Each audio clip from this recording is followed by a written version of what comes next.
تو کیا وجہ ہو سکتی ہے؟ گورنر تو ایک علامتی عہدہ ہے. یہ تو ظاہری والی بات ہے نا. ایک معاہدہ ہوتا ہے دو پارٹیوں کے درمیان جس کے نتیجے میں ایک حکومت بنتی ہے. رائٹنگ میں اس میں ہوتا ہے کہ جی گورنر جو ہے وہ PMLN کا ہوگا. رائٹنگ ہے, آپ کہیں گے تو میں آپ کو بھجوا بھی دوں گا. وہ معاہدہ MQM نے بھی پڑھا ہے, وہ ہم نے بھی پڑھا ہے. یہ کس کے ساتھ معاہدہ ہوا تھا سر, یہ جو آپ نے بتایا ابھی؟ سوری, یہ معاہدہ تھا پیپلز پارٹی اور مسلم لیگ کا, جس کے نتیجے میں پیپلز پارٹی نے فیصلہ کیا کہ ہم سپورٹ کریں گے گورنمنٹ کو. اور کافی ساری چیزیں کچھ امپلیمنٹ ہو گئی, کچھ نہیں ہوئی, کچھ میں تھوڑا سا ٹائم لگ رہا ہے. تو یہ کوئی نئی بات تو نہیں تھی نا. اب فوٹ ڈریگنگ ہوتی رہی, وہ ایک کسی نہ کسی کی ذاتی پسند ناپسند کی وجہ سے یہ قدم جو ہے اس وقت نہیں اٹھایا گیا جب کرنا چاہیے تھا. پھر وہ کانسٹنٹلی جو شکایتیں ہوتی ہیں جس میں اور بھی چیزیں تھیں, اس میں یہ بھی آتی تھی. تو حکومت نے مناسب سمجھا کہ ابھی اس کو امپلیمنٹ کر دیا جائے. تو اور بالکل یہ کہنا کہ ہمیں تو پتہ نہیں تھا از ناٹ کریکٹ, کہ ان کو پتہ تھا کہ یہ ہونا ہے. اب کب ہونا ہے, ٹائمنگ شاید ہو سکتا ہے حکومت کو اسی دن جب یہ امپلیمنٹ کر رہے تھے تو اپنے اور اتحادیوں کو بھی کانفیڈنس میں لیتے, جو کہ شاید انہوں نے نہیں کیا, جس کی وجہ سے یہ شاک لگ رہا ہے. اچھا, آخری سوال سر, آپ کے خیال میں اس میں ابھی تک کچھ پتہ نہیں چل سکا ہے کہ MQM کہاں کھڑی ہوگی, لیکن اگر وہ نکل جاتی ہے اتحاد سے, آپ بھی اتحاد کا حصہ ہیں, اور گرم سرد حالات کے باوجود بھی پیپلز پارٹی نے برداشت کیا ہے اور سپورٹ کیا ہے گورنمنٹ کو, تو کوئی فرق پڑے گا الائنس کو گورنمنٹ کے اگر وہ نکل بھی جائیں؟ لیکن ایک تو اوور آل کانسیپٹ ہے نا کہ ظاہر ہے کہ جتنی حکومت کے پاس سپورٹ ہوگی اتنی حکومت مضبوط ہوگی. تو MQM ان کی پیپلز پارٹی کے بعد نمبرز وائز چلے اتنے قریب نہیں آتے, لیکن ایک بڑی الائے ہے. حکومت کو بھی چاہیے کہ اتنا آسانی سے ان کو نکل جانے نہ دیں, اور اس کی صرف ہینڈلنگ کی ضرورت ہوتی ہے جو کہ کی جانی چاہیے. بہت بہت شکریہ سر آپ کے قیمتی وقت کے لیے. ہمارے سعید قمر صاحب موجود تھے, پیپلز پارٹی کے سینئر رہنما, اور صوبوں میں آنے والی میجر جو تبدیلیاں ہیں اوبویسلی پیپلز پارٹی بھی انہیں دیکھ رہی ہے, اور جو ایک انڈرسٹینڈنگ موجود تھی دونوں بڑی جماعتوں کے درمیان, انہی کے مطابق ڈیسیجن میکنگ ہوئی ہے. لیکن اب دیکھنا ہوگا کہ آیا MQM کس حد تک ان ڈیسیجنز کو ایبزارب کرتی ہے. ایک چھوٹا سا وقفہ, اس کے بعد انٹرنیشنل سینیریو میں جو تبدیلیاں ہو رہی ہیں اس کے پر تفصیلی بات کریں گے. اس کے بعد ایک بار پھر آپ کو خوش آمدید کہتے ہیں. پاکستان اور افغانستان کے درمیان جو آپسی جنگ کی سچویشن ہے اس کو کئی ہفتے گزر چکے ہیں, اور ہمیں ایسا محسوس ہوتا ہے کہ پاکستان بڑی پریسائزلی بہت ہی جو لمیٹڈ پوائنٹس ہیں جہاں پر سمجھنا چاہیے کہ اسٹریٹجیکلی ان پر اٹیکس بڑے ضروری ہیں, جو کہ پاکستان کی طرف سے کوشش ہے کہ جو اسلحے کے ڈپو ہیں, جو ذخائر ہیں, ان کو نشانہ بنایا جائے, وہ ابھی بھی جاری ہے. لیکن افغانستان کی طرف سے جو پروپیگنڈا پاکستان کے خلاف ہو رہا ہے, اور سرپرائزنگلی جو اس میں کچھ ویسٹرن بھی پلیٹ فارمز شامل ہیں جو کہ پاکستان کے خلاف بات کر رہے ہیں, بلے جو انٹرنیشنل میڈیا کے کچھ اینکرز ہیں وہ بھی اس کے اوپر بات کر رہے ہیں. سرپرائزنگلی ایسا لگتا ہے کہ وہ کسی اور ایجنڈے کے اوپر ہیں جو کہ پاکستان کے خلاف زہر اگلنے کی ایک بہت بڑی کوشش بھی کر رہے ہیں. لیکن پاکستان اس میں بہت سے حقائق بھی سامنے رکھ رہا ہے. ابھی ریسنٹلی جو کیمپ فینکس میں ہوا اور اس پر جس طرح تشہیر کی گئی ہے انٹرنیشنل میڈیا میں, وہ بھی بڑا افسوسناک ہے. اور دوسرا, افغان طالبان کی طرف سے بھی یہ پروپیگنڈا بھرپور طریقے سے ہو رہا ہے کہ پاکستان جو وہاں پر انسانی آبادی ہے اس کو نشانہ بنانے کی کوشش کر رہا ہے, جو کہ سراسر غلط ہے.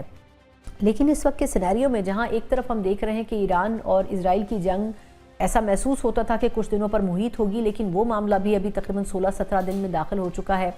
کس طریقے سے اب ریجن میں ایک اسٹیبلٹی کا ایلیمنٹ آتا ہوا کیا نظر بھی آ رہا ہے یا پھر نہیں, اس پہ ذرا تفصیلی بات کریں گے. بات کرنے کے لیے میرے ساتھ موجود ہے ماہر اسلامی امور احمد حسن العربی. احمد صاحب بہت شکریہ آپ کے وقت کے لیے. پہلے تو یہ افغانستان سے متعلق فرمائیے گا جو سچویشن ہے. ایک تو ہم نے بڑا ایسا لگتا ہے کہ مس کیلکولیٹ ہمیں کیا گیا, پاکستان کے اوپر انٹرنیشنلی جی پریشر بھی ڈالا جا رہا ہے کہ پاکستان تو بڑا انسانی جانیں لے رہا ہے اور بڑا اس سے نقصان ہو رہا ہے افغانستان میں, لیکن دوسری طرف وہ جو پروپیگنڈا افغانستان کی طرف سے ہو رہا ہے سر, اس پہ کوئی پوچھنے والا نہیں ہے. انٹرنیشنل میڈیا بھی بڑا ان کی آواز میں آواز ملا رہا ہے, اور اقوام متحدہ کی بھی کچھ ماضی کی رپورٹس آئیں, تو کیا وہاں پر جو حقائق ہیں وہ نظر نہیں آ رہے ہیں ویسٹ کو؟ جی بہت شکریہ. دیکھیں, ایک دو نیوز چینلز یا چند نیوز چینلز جو ہیں وہ ویسٹرن میڈیا کو ریپرزینٹ نہیں کرتے. یہ پروپیگنڈا ڈریون جو نیوز چینلز ہیں ان کی اپنی کوئی کریڈیبلٹی ہے نہیں، اور یہ پاکستان کے خلاف جس طریقے کا اللاجیکل زہر اگلتے چلے آ رہے ہیں تو پوری دنیا کو ویسے ہی معلوم ہے کہ یہ کس طریقے سے ایکٹ کرتے ہیں۔ افغان طالبان کا جو امیج پوری دنیا میں اس وقت ہے، کوئی بھی گروپ یا فورس اگر ان کو سپورٹ کرے گی تو وہ اپنا ہی نقصان کرے گی۔ اب پوری دنیا کو پتہ ہے افغان طالبان کیا کر رہے ہیں، کس طرح سے عورتوں کے اوپر ظلم کر رہے ہیں، کس طرح کی دہشت گردی کروا رہے ہیں۔ یہ اگر ایک دو نیوز آؤٹ لیٹس اس طریقے سے پیڈ پروپیگنڈا پاکستان کے خلاف کرتے ہیں تو اس کی جو شیلف لائف ہے وہ 24 گھنٹے سے زیادہ کی نہیں ہے۔ پاکستان گراؤنڈڈ فیکٹ اور ایویڈنس کے ساتھ افغانستان کے اندر کارروائی کر رہا ہے۔ پاکستان نے پوری دنیا میں جو یونائٹڈ نیشن کے پروٹوکول سے لے کر انٹرنیشنل لا کے پروٹوکول سارے پورے کر کے افغانستان کے اوپر یہ غصب الحق لانچ کی ہے، اور اس کے دوران بھی پاکستان کی جو ملٹری ہے اس کا ایک بیک گراؤنڈ ہے۔ یہ آپریشن غصب الحق جو ہے یہ ایک مہینہ پہلے تو یہ جو ایک ہفتہ پہلے لانچ ہوا ہے، لیکن پچھلے 70 سال سے there is an operational mechanism of Pakistan army, اور پاکستان آرمی کا پوری دنیا کو پتہ ہے کہ کس طریقے سے آپریٹ کرتی ہے۔ اس فوج نے کبھی بھی جنگ کے دوران نہ اس نے کبھی انٹرنیشنل لا کو بریک کیا، نہ اس نے جنگوں کے قانون کو بریک کیا، اور نہ کبھی اس نے سویلین پاپولیشنز کو ٹارگٹ کیے۔ سو یہ ساری دنیا کو پتہ ہے کہ جو پروپیگنڈا اس وقت یہ چند ایک نیوز چینلز پیسہ لے کے کر رہے ہیں، اس کی کوئی اتنی زیادہ ویلیو، کوئی اتنی زیادہ ورتھ نہیں ہے۔ صحیح۔ اچھا احمد، یہ بھی بتائیے گا کہ ویسے تو ہم نے پچھلے کچھ عرصے میں پہلے ایمنسٹی انٹرنیشنل کا جھوٹ دیکھا، پھر ہم نے اقوام متحدہ کو دیکھا جی اتنے لاکھوں وہاں پر لوگ ہیں ان کو غذائی اجناس نہیں مل پا رہی ہیں۔ ابھی جو ریسنٹلی 16 مارچ کو پاکستان نے کارروائی کی اس میں پہلے انہوں نے یہ ڈھنڈورا پیٹا کہ جی بحالی مرکز تھا، بعد میں پتہ چلا کہ وہاں پر تو اسلحے ڈپو تھے اور وہاں کنٹینرز میں لوگوں کو ڈرگز دے کے نشہ کروا کے ان کو مجبور کیا جاتا تھا خودکش حملہ آور بننے کے لیے۔ اب یہ جو پروپیگنڈا ہے اس کو ویسٹرن میڈیا کس حد تک مطلب اس کے اوپر بات کر رہا ہے، اور اس سے یہ ایک جو طالبان کے جھوٹے نیریٹو ہیں جو بڑے سیکوینس کے ساتھ پچھلے کچھ ہفتوں میں نظر آ رہے ہیں، اس کو کتنا تقویت ملتی ہے کہ ایک طرف آپ ریہیبلیٹیشن سینٹرز کی بات کر رہے ہیں، دوسری طرف آپ یہ بھی کہہ رہے ہیں کہ وہاں پر اسلحے کے ڈبو بیک ٹو بیک وہاں پھٹ بھی رہے ہیں۔ یہ کس حد تک جو جھوٹ جس کا پردہ پاکستان چاک کر رہا ہے، اس سے کیا فرق پڑے گا اس نیریٹو پہ جو کہ افغانستان بیچ رہا ہے؟ دیکھیں افغانستان کا نیریٹو اس وقت there is absolutely no doubt it's an unpopular narrative۔ Camp Phoenix کے اوپر جو حملہ ہوا اس کو انہوں نے اس کے خلاف جو پروپیگنڈا کرنے کی کوشش کی وہ ان ٹولز کا استعمال کرنے کی کوشش کی جو اب سے 20 سال پہلے آبسولیٹ ہو چکے تھے۔ افغان طالبان کو اس بات کا علم نہیں ہے کہ سیٹلائٹ امیجری جو ہے وہ کس طریقے کا رول پلے کرتی ہے آج کل کی ماڈرن کانفلکٹ انوائرمنٹس کے اندر۔ اور دوسرا دنیا میں جتنے بھی ہاسپٹلس کے اوپر اٹیک ہوئے ہیں ماضی میں، ہاسپٹل 2000 بیڈ کا ہاسپٹل ایک بڑا ہاسپٹل ہوتا ہے، 2000 پیشنٹس ہیں اس کے اندر نرسز ہیں، اس کے اندر دوسرا سٹاف ہے، اس کے اندر ڈاکٹرز ہیں، اس کے اندر اٹینڈنٹس ہیں، وہ سب کہاں گئے؟ آج کل سٹیزن جرنلزم کا دور ہے، موبائل کے اوپر تصویریں بنتی ہیں۔ غازہ کے اندر جب ہاسپٹلز پہ سکولز کے اوپر حملے ہو رہے تھے تو اس کے ساتھ ساتھ باقاعدہ فوٹیج جو لوگ ایویکویٹ کر رہے تھے وہ بنا رہے تھے، اس طرح کی تو کوئی فوٹیج نہیں آئی۔ پھر اس کے بعد جب اس طرح کا کسی ہاسپٹل کے اوپر اٹیک ہوتا ہے جنگ کے دوران، تو جہاں پہ اٹیک ہوا ہوتا ہے وہ تو کوشش کرتے ہیں ہم ایک لمحہ بھی ویٹ نہ کریں، ہم میڈیا کو یہاں پہ بلائیں تاکہ پوری دنیا سے جو ہمارا جس نے یہاں پہ اٹیک کیا اس کے اوپر پریشر مینٹین ہو سکے۔ افغان طالبان نے ایک دن تک پورا انتظار ساری رات کیوں کیا میڈیا کو لے کے آنے کے لیے؟ پھر اس کے بعد جب میڈیا وہاں پہ گیا ہے ان کا اپنا میڈیا، تو وہ بھی کہہ رہا تھا کہ ہمیں پہلے ریسٹرکٹ کیا گیا، جب ہم گئے ہیں وہاں پہ ہمیں کوئی بلڈ سٹینز نظر نہیں آئے۔ اگر اتنا بڑا اٹیک ہوا اور جتنا یہ کلیم کر رہے ہیں، جتنی کیجویلٹیز یہ کلیم کر رہے ہیں، اس کا 1% یا 2% اٹیک بھی جہاں پہ ہوتا ہے اس کی تصویریں آپ کو انٹرنیٹ پہ نظر آتی ہیں، آپ دیکھیں کس طرح کا بلڈ بات اور بلڈ شیڈ ہوتا ہے، اس طرح کا آپ کو کچھ بھی چیز وہاں پہ نظر نہیں آئے۔ تو اس کا مطلب یہ ہے کہ افغان طالبان کے جو کلیم ہے وہ صرف اور صرف جھوٹ ہے، فیک ہے، اس میں کوئی ریئلٹی نہیں ہے۔ پرابلم یہ ہے کہ انہوں نے اپنے جو سب سے خاص اسلحے کے ڈیپو سے وہ انہوں نے اپنے پاپولیشن سینٹرز کے اندر بنائے ہیں تاکہ اس کو اٹیک سے بچایا جا سکے۔ سو اب پاکستان کی جو انٹیلیجنس ہے جس کے تھرو پاکستان پریسین سٹرائکس کے تھرو اٹیک کر رہا ہے افغان طالبان اور ان کے جو اسلحے کے ڈیپوز ہیں ان کے اوپر، اب ان کو تکلیف یہ ہونا شروع ہوئی ہے کہ وہ جو ان کے اسلحے کے ہبز انہوں نے پاپولیشن سینٹرز میں بنائے وہ ٹارگٹ ہو رہے ہیں، اور پاکستان کی جو پریسین سٹرائکس ہیں اب تو ماڈرن ٹیکنالوجی اس طرح کی آ رہی ہے کہ کولیٹرل ڈیمیج جو ہے وہ بالکل نیگلیجبل ہو جاتا ہے۔ سو ان کو اس چیز کا پرابلم ہے کہ پاکستان اب ان کے اربن سینٹرز میں ان کے ہائیلی امپورٹنٹ جو ڈیپوز ہیں ان کو ٹارگٹ کر رہے ہیں جو کہ یہ افورڈ نہیں کر سکتے۔ اچھا اگر دیکھا جائے تو اس کا مطلب یہ ہے کہ ویسٹ کو بھی تھوڑا سا اندازہ ہو رہا ہے اس پوری سچویشن کا۔ تھوڑا سا ایران کے اسپیکٹ پہ آپ سے جاننا چاہوں گی کہ جو کچھ ابھی ہو رہا ہے بڑا مس کیلکولیٹ کیا گیا ایران کو، کیونکہ ایسا لگ رہا ہے کہ شاید لگ رہا تھا کچھ دنوں میں یہ جنگ ختم ہو جائے گی، لیکن اب امریکہ کو خود مسئلہ ہو گیا ہے۔ وہ ایک طرف نیٹو سے کبھی اپیل کر رہا ہے، کبھی آبنائے ہرمز کے لیے لوگوں کو بلا رہا ہے کہ آپ کھولنے میں مدد کریں. ایسی سچویشن میں آپ کہاں دیکھ رہے ہیں امریکہ کو؟ کیا اس غلطی کا احساس ہو رہا ہے کہ اس جنگ میں نہیں کودنا چاہیے تھا؟ دیکھیں امریکہ پہلے بھی اس جنگ میں ریلکٹنٹلی اس جنگ میں شامل ہوا تھا. امریکہ نے بہت زیادہ ریزسٹ کیا نیتن یاہو کی ارجز کو اور اس کی ڈیمانڈز کو, لیکن پھر ایونچولی ٹرمپ گیو ان, اور پھر اس نے اس جنگ میں جب شامل ہوا تو آپ نے دیکھا اس جنگ کے اگلے ہی دن جو سپریم لیڈر ایران کے ہیں ان کی شہادت کے بعد امریکہ اور اسرائیل کے درمیان میں کانفلکٹ آنا شروع ہو گیا, جب مارکو روبیو نے کہا کہ رجیم چینج ہمارا آبجیکٹو نہیں تھا اور اسرائیل کا آبجیکٹو تھا کہ رجیم چینج کی جائے. یہاں نکلنے کے لیے بھی ایک فیس سیونگ چاہیے. امریکہ کو کوئی میکنزم چاہیے کہ وہ یہاں سے نکلے. آپ نے دیکھا کہ پورے یورپ اور ویسٹ نے انکار کر دیا اس جنگ میں اسرائیل کے لیے شامل ہونے کے لیے. سو اب امریکہ مس کیلکولیٹ کیا. یس امریکنز یہ سمجھتے تھے کہ سپریم لیڈر کی شہادت جب ہوگی, جتنا ہم نے ان کو ڈیمونائز کیا ہوا ہے, تو امریکہ کے اندر بھی جشن منایا جائے گا اور ایران کے اندر بھی جشن منایا جائے گا. لیکن حقیقت یہ ہے کہ اس وقت 82% جو امریکنز ہیں وہ چاہتے ہیں کہ امریکہ اس جنگ میں سے باہر نکلے. اور آگے جب ڈونلڈ ٹرمپ یہ دیکھ رہے ہیں کہ الیکشنز بھی آ رہے ہیں مڈ ٹرم, سو پھر ظاہر ہے ان کے لیے بہت پرابلمٹک ہو چکی ہے اس وقت جو انہوں نے یہ ایڈونچر کرنے کی کوشش کی ایران والا. اچھا, اس حوالے سے ایک اور کوشچن کہ یہ جو آبنائے حماس کی بندش ہے, اس میں پہلے تو انہوں نے پاکستان, چائنا وغیرہ کو الاؤ کیا تھا, اب سننے میں آ رہا ہے کہ انڈیا کو بھی الاؤ کیا ہے. میرا سوال یہ ہے کہ ایران کیا انڈرسٹینڈ نہیں کر رہا کہ انڈیا نے اس کے ساتھ کیسے ڈبل پلے کیا؟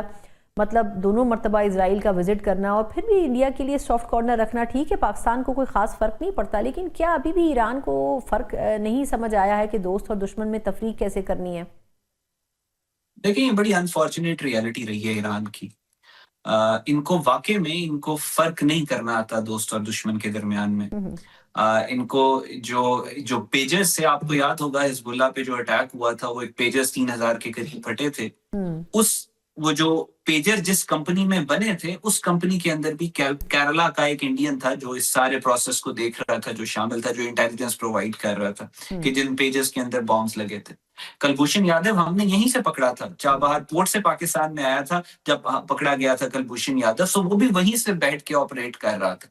پوری دنیا مسلم ورلڈ کے اندر جو انٹیلیجنس انفراسٹرکچر انڈیا جہاں سے پینیٹریٹ, وہ جو قطر کے اندر ایک خبر آئی تھی کہ 8 کے قریب انڈین جو ہیں وہ جو نیول فورس کے نیول آفیسر جو ہیں وہ پکڑے گئے ہیں اسپیوناج کے اندر, وہ بھی اسی چابہار پورٹ اور ایران کے واٹر راؤٹس کے تھرو گئے تھے. جب رائزنگ لائن 1 ہوا تو جو ڈرونز جنہوں نے ایران کے ایئر ڈیفنس سسٹم کو ناکارہ بنایا تھا, وہ ڈرون جس فیکٹری میں ایران کے اندر بنے تھے اس فیکٹری کے اندر سارے کے ساری جو لیبر تھی وہ انڈینز کی تھی. سو اب بھی اگر ایران کو نظر نہیں آ رہا, اور پھر نریندر مودی جیسے آپ نے کہا کہ نیتن یاہو سے ملنے کے لیے گیا, نیتن یاہو نے ایران پہ حملے سے 2 دن پہلے ٹرمپ سے ملاقات نہیں کی, نریندر مودی سے ملاقات کی. عام طور پہ جب آپ نے جنگ پلان کر لی اور آپ کسی ورلڈ لیڈر کو بلائیں تو اس کا مطلب یہ ہوتا ہے کہ آپ آپریشنل ڈیٹیلز اس کے ساتھ شیئر کرتے ہیں. اور آپ نے دیکھا کہ انڈیا نے وہ جو ایرانین کشتیاں تھیں ان کی ڈیٹیل اسرائیل کے ساتھ شیئر کی, اور پھر یہ ساری سپائنگ جو عربین سی میں جہاں پہ انڈین ایسٹ سیلرز کے طور پہ موجود تھے وہ سپائی کر رہے ہیں ابھی بھی اسرائیل اور کے لیے ایران کے خلاف. سو اگر ابھی بھی ایران کو لگتا ہے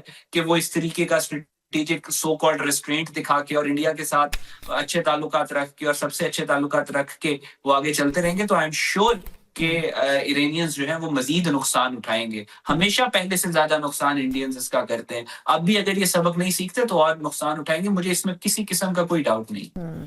اچھا, لاسٹلی میں جاننا چاہوں گی آپ سے احمد کہ یہ جو اس وقت کی سچویشن ہے اس میں ہم دیکھ رہے ہیں کہ کچھ کنٹریز ہیں جو کہ اوور آل سچویشن کو دیکھ رہے ہیں لیکن زیادہ اس میں انٹرفیئر نہیں کر رہے ہیں.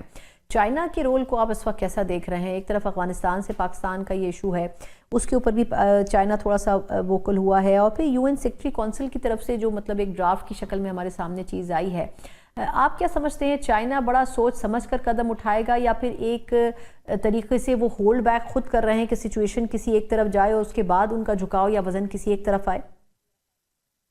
دیکھیں ورلڈ وار 2 کے اراؤنڈ جو امریکہ کی پالیسی تھی نا ریسٹرینٹ کی پوری دنیا کے کانفلکٹس کو لے کے, باقاعدہ جنگیں لکھی جاتی تھی اس بات, باقاعدہ کتابیں لکھی جاتی تھی اس بات پہ کہ امریکنز جو ہیں ورلڈ وار 1 ورلڈ وار 2 میں کب شامل ہوں گے اور اتنی لیٹ شامل کیوں ہوتے ہیں.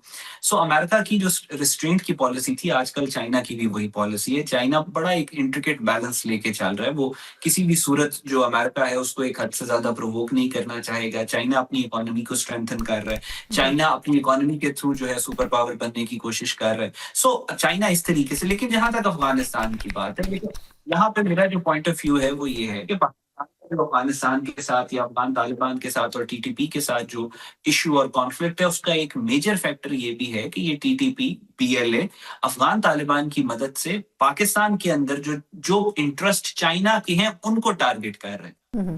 سو یہ ایک بہت میجر فیکٹر ہے جس کی وجہ سے یہ جنگ بھی ہو رہی ہے. سو چائنا کی جو اسٹریٹجک ریسٹرینٹ کی پالیسی ہے، جو ایز اے پاکستانی جو ہم نے پڑھے افغان طالبان کو، اسٹریٹجک ریسٹرینٹ افغان طالبان کے ساتھ زیادہ اپلیکیبل نہیں ہوتا. آپ کو ان کو اسی زبان میں بات کرنی پڑتی ہے جو زبان یہ سمجھ رہے ہیں. سو چائنا آپ نے دیکھا ہے ابھی کافی ایکٹیولی وہ اس کانفلکٹ کے اندر جو ہے وہ افغان طالبان کے اوپر ڈپلومیٹک پریشر ڈالنے کی کوشش کر رہے ہیں، لیکن اس پریشر کو مزید بڑھنا چاہیے پاکستان کے حق میں، کیونکہ eventually strengthened Pakistan, strong Pakistan جو ہے وہ چائنا کی اسٹرینتھ کی بھی ایشورنس ہے.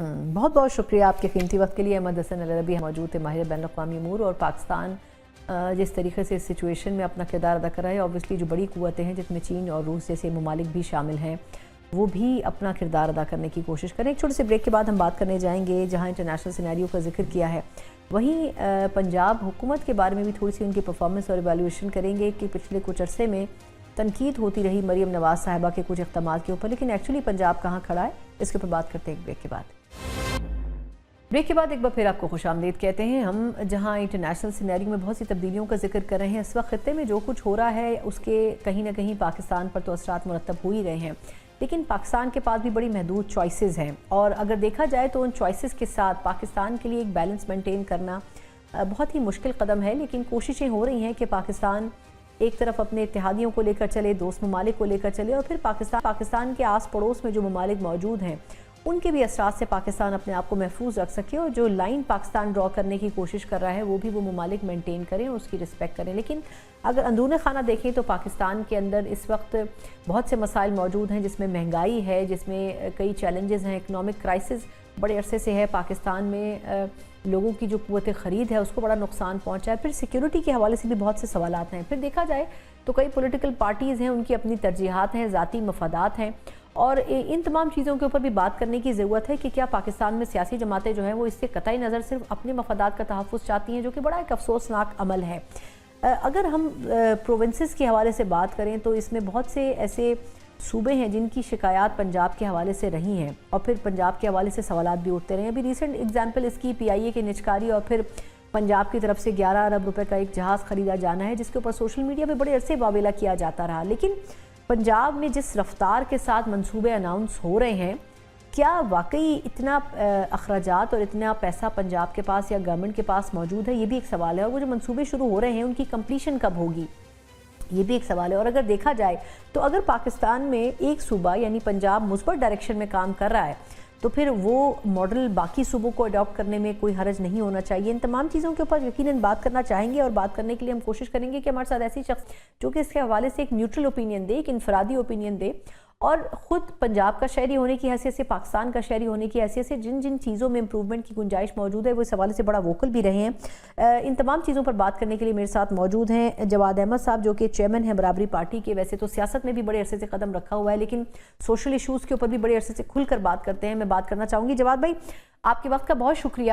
ہم اکثر و بیشتر آپ سے پروگرام میں بات کرتے رہے ہیں، لیکن میں اسپیسیفکلی چاہوں گی کہ پہلے ہم تھوڑا سا پنجاب کی بات کر لیں. آپ کے خیال میں اس وقت جو سچویشن ہے پنجاب میں، 2 سال ہو گئے ہیں وزیر اعلیٰ صاحبہ کو جب سے انہوں نے عہدہ سنبھالا ہے، اور بڑی ایک سپیڈ کے ساتھ انہوں نے کام کرنے کی کوشش کی، کیونکہ ان کے سامنے جو ماڈل تھا وہ شہباز شریف صاحب کا تھا. آپ کے خیال میں آپ کہاں گریڈ کرتے ہیں پنجاب کی ابھی تک کی گورنمنٹ کی پرفارمنس کو، جتنے دعوے کیے جاتے رہے سوشل میڈیا پر؟ اچھا دیکھیں، سرمایہ دارانہ نظام کے اندر نا یہ جو سچویشن ہے کہ لوگ سمجھتے ہیں کہ وہ کوئی جادو کی چھڑی سے کچھ چیزیں ٹھیک کر لیں گے، تو وہ تو ہونے والا ہے نہیں. اور مجھے لگتا ہے کہ اس کے حوالے سے اگر دیکھا جائے تو نون لیگ جو ہے، کیونکہ ان کے پاس ایک لیگیسی ہے اس نظام کو چلانے کی، اور یہ چونکہ خود بھی انڈسٹریلسٹ ہیں یہ، اور سرمایہ داری نظام کو سمجھتے بھی ہیں. پھر ان کا ایک رول جو ہمیشہ سے رہا ہے وہ یہ رہا ہے کہ یہ انفراسٹرکچر پہ جو ہے وہ بہت زیادہ فوکس کرتے ہیں، چاہے وہ موٹر وے ہو، چاہے وہ اور اس طرح کے جتنے بھی ان کے منصوبے ہوتے ہیں، تو وہ نظر بھی آتے رہتے ہیں لوگوں کو. اور ایک اور بات بھی ہے کہ یہ چونکہ لاہور اسپیسیفک بہت زیادہ کام کرتے ہیں. اب لاہور چونکہ ایک آپ کو پتہ ہے گڑھ ہے، ایک طرح سے ہب ہے، اکنامک ہب بھی ہے، پاکستان کے ایک بڑے شہروں میں سے بھی ایک شہر ہے، بلکہ دوسرا بڑا شہر ہے. سینسس کو دیکھیں تو شاید پہلا بڑا شہر ہے، کیونکہ کچھ سمجھ نہیں مجھے آئی تھی کہ کراچی میں کیسے کم آبادی ہو سکتی ہے پاکستان لاہور سے. لیکن بہرحال تو لاہور کے اندر چونکہ یہ کرتے ہیں، تو یہ بھی اگر آپ دیکھیں تو اس نظام کے اندر جو کیپٹلسٹ سسٹم ہے، اس کے اندر جیسے پیرس ہے، جیسے نیو یارک ہے، جیسے لنڈن ہے، اس طرح اور بھی جاپان میں ٹوکیو ہے، چائنا میں شنگھائی ہے یا بیجنگ ہے. تو اس طرح اگر آپ دیکھیں تو ایک جگہ ایسی فوکس کر کے ان پہ ڈیولپمنٹ کا ماڈل بنایا ہی جاتا ہے. تو اس حوالے سے مجھے لگتا ہے کہ انہوں نے ایسا ہی کام کیا ہے کہ لوگ نہ چاہتے ہوئے بھی، بے شک مہنگائی ہو، غربت ہو، بے روزگاری ہو، وہ تو رہتی ہے پاکستان میں، کیونکہ ہم تو یہ سمجھتے ہیں سرمایہ داری کا بحران پوری دنیا میں، اور یہ رہے گی جب تک. ہم تو کہتے ہی ہیں کہ اس نظام کو جانا ہوگا. لیکن چونکہ یہ نظام یہ چلا بہتر سک رہے ہیں، اس لیے کیونکہ یہ خود اس نظام کا حصہ ہیں، تو مجھے لگ رہا ہے کہ لوگ جو ان کو پسند بھی نہیں کرتے نا، وہ بھی ان کے اس طرح کے منصوبے جو ہیں وہ ان کو کہتے ہیں کہ ہاں یار یہ اچھا ہے، کیونکہ یہ لوگوں کے لیے فائدہ مند ہے یا لوگوں کی فیسیلٹی ان کو دے رہا ہے. تو میرا خیال ہے کہ اس سے شاید ان کو فائدہ ہوا ہے بڑا اس دفعہ. اچھا اب یہ بتائے گا کہ چلیں ان کو ایک آئیڈیا تو ہے، بڑے عرصے سے حکومت میں رہے ہیں کہ کس طرح لوگوں کو اٹریکٹ کرنا ہے، لیکن یہ اب ایز اے سٹیزن آپ کیا سمجھتے ہیں کہ ایک بڑا واویلا اس کے اوپر ہوا، وہ جو جہاز انہوں نے خریدا، ویسے تو ایک بڑی چھوٹی سی مطلب ایک اسٹیپ ہے، لیکن میں پھر بھی آپ کو اوپینین چاہوں گی. ایک طرف ہم نے 10 ارب روپے میں PIA بیچی، انہوں نے 11 ارب روپے میں ایک جہاز خریدا جو اپنے استعمال میں، پھر انہوں نے ان کی جو وزیر تھی انہوں نے کہا جی یہ تو پنجاب کا پیسہ ہے، ہم جو مرضی کریں. لیکن آپ کے خیال میں یہ جو اقدامات ہوتے ہیں یہ ٹیسٹ نہیں ہوتے عوام کے سامنے کہ آپ کیا کر رہے ہیں، یا آپ کو لگتا ہے کہ نہیں اس سے فرق نہیں پڑتا؟ بہت فرق پڑتا ہے. دیکھیں آپ مطلب میرے سے بات کر رہی ہیں اگر، تو میں تو اس کا بہت ہی بڑا ناقد ہوں، کیونکہ ہم جو پارٹی بنا رہے ہیں وہ کلاس بیسس پہ بنا رہے ہیں. ہم تو کہہ رہے ہیں کہ مڈل کلاس اور غریبوں کی اور محنت کشوں کی پارٹی ہے یہ. تو ہمارے سامنے تو ماڈل جو ہے وہ یہ ہے کہ جیسے انبیاء علیہ السلام رہتے تھے، جیسے بڑے بڑے انقلابی رہتے تھے دنیا میں، جیسے بڑے بڑے مصلحین رہتے تھے، تو ان کے پاس تو بہت چھوٹے مینز میں زندگی گزارنے کا جو ہے وہ معاملہ ہوتا تھا. یہی ان کا تجربہ جو ہے آگے بھی آنا چاہیے اگر ایسے لوگ آئیں. اب چونکہ یہ سارے امیر کبیر لوگ ہیں، دیکھیں آپ ذہن رکھیں کہ یہ سارے کے سارے، چاہے وہ شریف خاندان ہو، چاہے وہ بھٹو زرداری خاندان ہو، چاہے وہ عمران خان ہو، چاہے وہ عمران خان کی بہنیں ہوں، چاہے وہ شاہ محمود قریشی ہوں، کوئی بھی، یہ سب لوگ یہ ایک ہی طبقہ ہے. یہ ارب پتی کھرب پتی لوگ ہیں سارے، بہت بے شمار جدادیں ہیں، ان کا شاہانہ رہن سہن ہے. مجھے لگتا ہے کہ جب تک یہ اپنے آپ کو ڈی کلاس نہیں کریں گے، اور جب تک یہ عام عوام کے ساتھ آ کے کھڑے نہیں ہوں گے ان کے لیول پہ، کم از کم چلیں ایک مڈل کلاس کالونی میں ہی گھر بنا لیں. یہ ان کے تو اسٹیٹس ہیں. آپ نے چاہے بنی گالا جانا ہے، چاہے آپ نے جاتی عمرہ جانا ہے، چاہے آپ نے بلاول ہاؤس جانا ہے، آپ کو پہلے بیریکیڈز کا سامنا کرنا پڑتا ہے. یہ مطلب تو عوام میں رہتے بھی نہیں ہیں یہ لوگ، یہ تو بڑا دور جا کے کہیں رہتے ہیں. تو اس طرح کے لوگ جب تک حکومت کرتے رہیں گے، یہ جہاز بھی خریدے جاتے رہیں گے اور یہ جو PIA بھی بیچی جاتی رہے گی، ان کو کوئی فرق نہیں پڑتا ان چیزوں سے. اس لیے مجھے لگتا ہے کہ اگر ہم ایک کو مورد الزام ٹھہرائیں، یہ تو سیاست ہے نا. آپ دیکھیں PTI آج کل چونکہ عمران خان اندر ہے جیل میں، تو وہ آج کل ان پہ تنقید کری ہے، دیکھیں جنہوں نے یہ کر دیا وہ کر دیا. حالانکہ عمران خان بھی یہی کرتا تھا، اس نے بھی توشہ خانہ سے پیسے بنا لیے تھے. مطلب آپ سوچیں نا کہ ایک آدمی جو ساری عمر توشہ خانے کے خلاف بات کرتا رہا ہے، وہ جب اقتدار میں آیا تو اس نے توشہ خانہ سے تحفے بیچ کے پیسے بنا لیے. میں قانونی غیر قانونی کی بات نہیں کر رہا. اسی طرح بھٹو زرداری خاندان جو ہے وہ بھی یہی کرتے ہیں. تو یہ تو ایک طبقے کا مسئلہ ہے. جب تک یہ طبقہ ہم پہ بیٹھا رہے گا، یہ امیر لوگ، تو یہ اپنا شانہ لائف سٹائل تو نہیں چھوڑ سکتے، یہ اس کو بڑھائیں گے. بالکل صحیح کہہ رہے ہیں. اچھا اب آپ کے خیال میں اگر جنرل آپ سے اوپینین لوں، جس طرح خیبر پختونخوا میں 13 سال سے ایک ہی پارٹی رول کر رہی ہے، سندھ میں تو چلیں بھول ہی جائیں پیپلز پارٹی کب سے رول کر رہی ہے، آپ کی پارٹی کا ایک اپنا ایجنڈا ہے جس کے تحت آپ چل رہے ہیں، وہ آپ کا ایک اپنا SOP ہے، آپ لوگوں کا منشور ہے. لیکن آپ نے جو باقی صوبوں کی پولیٹیکل پارٹیز دیکھی ہیں، ان کو 10 15 20 سال ہو گئے ایک صوبے میں. آپ کہاں دیکھتے ہیں گروتھ؟ جب موازنہ کریں تو وہ کہتے ہیں جی پنجاب سب لے رہا ہے، خیبر پختونخوا میں وہ کہتے ہیں جی پچھلی حکومتوں نے یہ سب کیا، ہم نے تو کچھ کیا نہیں. مطلب ہر پارٹی نے ایک اپنا راگ شروع کیا ہوا ہے. آپ کہاں دیکھتے ہیں کہ کون سے صوبے کی گورنمنٹ ہے جو کچھ بہتر کر سکتی ہے یا کر رہی ہے، یا جو بالکل ہی فارغ ہے، آپ سمجھتے ہیں کہ جس کو موقع نہیں ملنا چاہیے تھا لیکن پتہ نہیں کیوں اس کو پھر موقع دے دیا گیا؟ کسی کی بھی نہیں کر رہی. دیکھیں آپ کو اور مجھے بالکل صحیح بات لوگوں کو بتانی چاہیے. آپ بھی جائیں پشاور، میں بھی چلا جاتا ہوں، میں بھی جاؤں سندھ میں کسی بھی حیدرآباد کراچی، آپ بھی چلے جائیں. اسی طرح پنجاب میں آپ لاہور سے تھوڑا سا باہر نکلیں، لاہور تھوڑا سا انہوں نے بہتر بالکل بنایا ہے. باہر نکلیں آپ کو پتہ چل جائے گا. اسی طرح آپ بلوچستان میں چلے جائیں, کوئٹہ سے باہر نکلیں تو آپ کو پتہ چل جائے گا. تو ایشو تو یہ ہے کہ جو صوبوں میں, اسی طرح گلگت بلتستان بھی ہے, تو صوبوں کے اندر آزاد کشمیری میں اس کے اندر لے کے آؤں گا, اس کے اندر بھی اسی طرح کے حالات ہیں, بلکہ بڑی غربت ہے اس وقت, وہاں پہ بڑی تحریکیں چل رہی ہیں. تو اگر دیکھا جائے تو یہ سارے کے سارے صوبے جو ہیں ان کے اندر جو نظام چل رہا ہے وہ امیروں کے ہی لیے ہی چل رہا ہے, وہ غریبوں کے لیے نہیں چل رہا. اور نہ تو دیکھیں ان کی شرح خواندگی میں کوئی اضافہ ہوتا ہے, نہ زیادہ بہت کوئی سبسٹینشل, نہ یہ ہیلتھ کے ایشوز جو ہیں ان کے اوپر کوئی بہت زیادہ کام کر پاتے ہیں. یہ چھوٹے موٹے ایک دو کوئی اسپتال بنا دے گا, کوئی ایمبولینس سروس بہتر کر لے گا, لیکن ایک ہوتا ہے کمپریہنسولی لوگوں کو ان کی ضروریات زندگی اور ان کے سہولیات زندگی کو بہتر کرنا, وہ تو ان کے ہاتھ میں نہیں ہے. میں نے آپ پہلے بھی کہا کہ پاکستان میں لینڈ ریفارمز نہیں ہوں گے, اور لینڈ سارا ان کے پاس ہے, وہ کیوں کریں گے لینڈ ریفارمز؟ وہ شہری اور دیہاتی دونوں علاقوں میں ہونے والے ہیں. اسی طرح جو اس ملک کے اندر آئی پی پیز کا رول ہے, اگر وہ ختم نہیں ہوگا, عام لوگ آئی پی پیز پہ ہاتھ ڈال سکتے ہیں, یہ نہیں ڈال سکتے کیونکہ ان کے اپنے دوست ہیں آئی پی پیز, یا یہ خود اس میں انوالوڈ ہیں, ان کے اپنے پیسے لگے ہوئے ہیں. اسی طرح اس ملک میں انڈسٹریلائزیشن نہیں ہو رہی کیونکہ جو امیر لوگ ہیں ان کو پروفٹ کے اوپر انڈسٹری بنانی ہے, چاہے وہ شوگر انڈسٹری ہی چلاتے جا رہے ہیں, اسی سے پیسے بناتے جا رہے ہیں. اس کی ضرورت نہیں ہے پاکستان کو, پاکستان امپورٹ بھی کر سکتا ہے شوگر, لیکن وہ اپنا پیسہ وہی انویسٹ کرنا چاہتے ہیں جہاں پہ کیش کراپس ہیں, فوراً پیسہ مل جاتا ہے. تو یہ سارے ایشوز جو ہیں یہ سارے امیروں کے ایشوز ہیں.